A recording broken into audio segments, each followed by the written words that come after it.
लग्नाच्या आठवड्यानंतरच माझे जावई सासरवाडीत राहायला आले होते. मला 2 मुली होत्या. मोठ्या मुलीचं लग्न झाल्यानंतर आठवड्याभरानंतरच तिला तिच्या ऑफिसच्या कामानिमित्त बाहेर शहरात जावं लागलं. ही तिची महत्त्वाची मीटिंग होती आणि त्याकरता स्नेहाला काही दिवसांसाठी बाहेर जावं लागलं. ती गेल्यानंतर जावई सासरवाडीत राहायला आले, कारण त्यांच्या घरी ते आणि त्यांची बायको दोघेच राहत होते.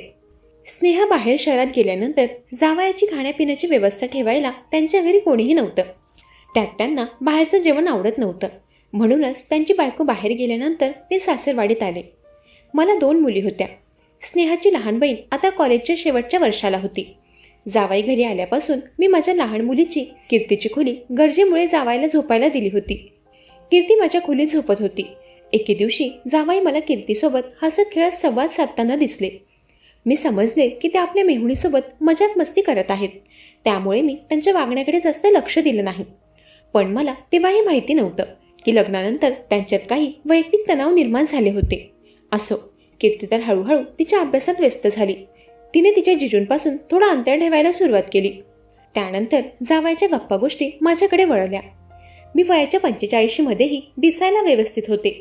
गेल्या 10 वर्षांपासून मी माझ्या मुलींसोबत एकटी राहत होते. माझं राहणीमान व्यवस्थित होतं. मला बघताक्षणी कोणीही हेच विचारायचं की तुम्ही नोकरी करता का म्हणून. पण मी नोकरदार नव्हते.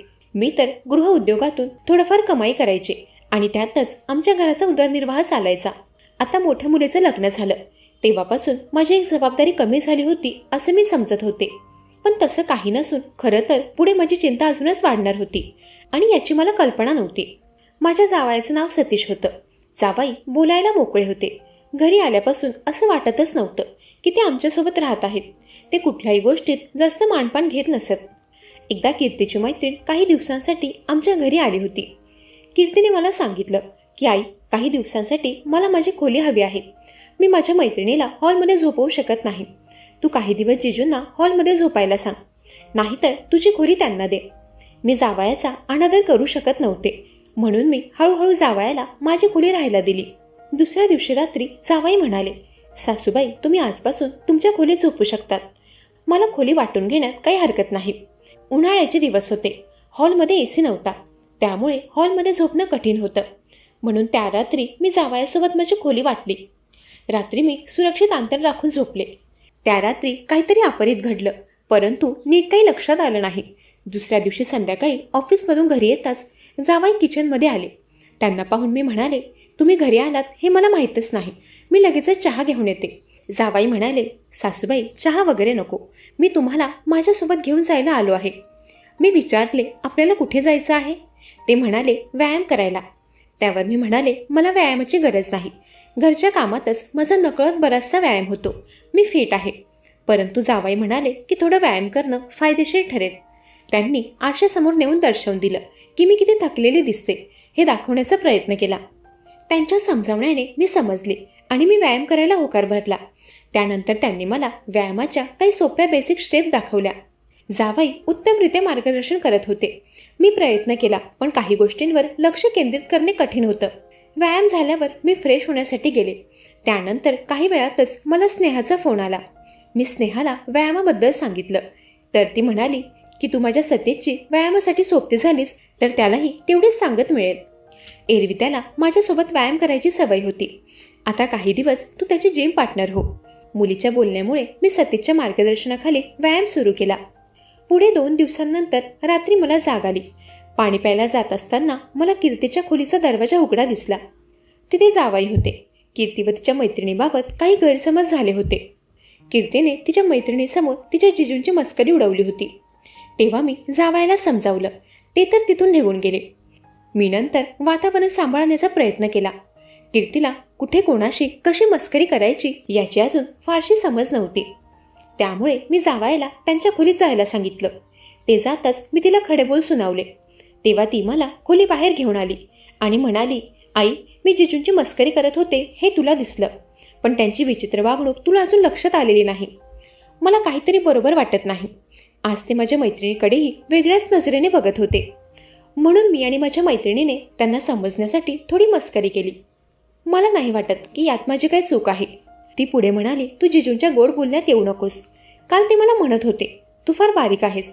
माझ्यासोबत व्यायाम कर, मी तुला काही टिप्स देईन. मला त्यांचं वागणं ठीक वाटलं नाही. तूही त्यांच्याशी थोडं अंतर ठेव. कीर्तीने जे सांगितलं ते ऐकून मी तिला रागवू शकले नाही, कारण तिने जे पाहिलं ते तिच्या दृष्टिकोनातून बरोबरच होतं. तिच्या मैत्रिणीबद्दल जावयाने केलेली वागणूक योग्य नव्हती. मी लगेच जावयाशी बोलायला आमच्या खोलीत गेले, पण ते तेव्हा झोपले होते, त्यामुळे बोलणं राहून गेलं. दुसऱ्या दिवशी सकाळी मी त्यांना त्या रात्रीबद्दल विचारलं, तर ते फक्त एवढंच म्हणाले, सासूबाई कालचं विसरून जा, झालं ते झालं, त्या गोष्टीला पुढे वाढवू नका. तेव्हा मी तो विषय तिथेच थांबवला. त्या दिवशी कीर्ती घाईगडबडीत कॉलेजला निघत होती. मी तेव्हा धावपळत नाश्ता बनवत होते. कीर्ती गेल्यानंतर मी स्वतः नाश्ता करायला बसले. तेव्हा जावाई आपल्या खुर्चीवरून उठून माझ्या शेजारी बसले. मी पहिला घास उचलताच त्यांनी मला थांबवलं. ते म्हणाले, सासूबाई कधीकधी माझाही विचार करा, मीही घरचाच आहे ना. त्यांचं हे वागणं मला विचित्र आणि गैरसोयीचं वाटलं, त्यामुळे मी हलका हसत परिस्थिती टाळली आणि किचनमध्ये निघून गेले. त्या रात्री काहीतरी अनपेक्षित घडू शकतं याची मला कल्पना नव्हती. काही दिवसात जावयाचं माझ्याबद्दलचं वागणं बदलत चाललं होतं. ते खूपच विचित्र वागू लागले होते. त्या रात्री अचानकच जोराचा वारा सुटला आणि खोलीतील खिडकी उघडी असल्यामुळे काही सामान खाली पडला. मी उठून ते सामान उचलत होते.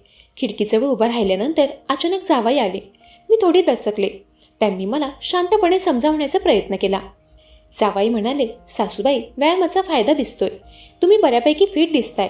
मी त्यांचं म्हणणं ऐकून सावध झाले आणि माझं अंतर कायम ठेवलं. तेव्हा मी लाईट लावला आणि स्पष्टपणे त्यांना सांगितलं, सतीश आपण दोघंही मर्यादेत राहूनच संवाद साधावा, असं वागणं योग्य नाही. तेव्हा ते थोडे लाजले आणि इकडे तिकडे पाहू लागले. त्याचवेळी आमच्या खोलीत स्नेहा आली. स्नेहाचा आवाज ऐकून जावई थोडे घाबरले आणि शांत झाले. मी त्यांना स्पष्ट सांगितलं, हे सगळं करणे आता थांबवा, तुमच्या नजरेतून काही गोष्टी स्पष्ट दिसतायत. जावई म्हणाले, सासूबाई मला माफ करा, पण आजपर्यंत मी एक गोष्ट तुमच्यापासून आणि माझ्या बायकोपासून लपवलेली आहे. मला रात्रीचा दृष्टिदोष आहे, त्यामुळे काही वेळा मला रात्री काही स्पष्ट दिसत नाही. त्यांचे स्पष्टीकरण ऐकून मी शांत बसले आणि परिस्थिती नियंत्रित ठेवण्याचा निर्णय घेतला. संपूर्ण प्रसंगातून मी आणि जावई आम्ही दोघांनीही मर्यादित राहून परिस्थिती हाताळली. स्नेहासमोर सर्व काही समजल्यावरही आम्ही संयम राखला आणि घरात सुसंवाद कायम ठेवला. त्या खोलीत आता कितीही मोठा लाईट चालू असता तरी जावायला मी किंवा स्नेहा दिसत नव्हतो. ते फक्त आमच्या आवाजावरून आम्हाला ओळखत होते. जावाई म्हणाले, काल कीर्ती आणि तिच्या मैत्रिणीवर मी काही विचित्र नजर टाकली नव्हती. मी फक्त त्यांना काही सूचना देत होतो. मी समजून घेतले की काही गैरसमजामुळे परिस्थिती गोंधळलेली होती. स्नेहासुद्धा हळूहळू समजली की तिच्या नवऱ्याला रात्री कमी दिसण्याची समस्या आहे. मी जावयाकडे माफी मागितली. सगळा गैरसमज माझ्या बाजूने झाला.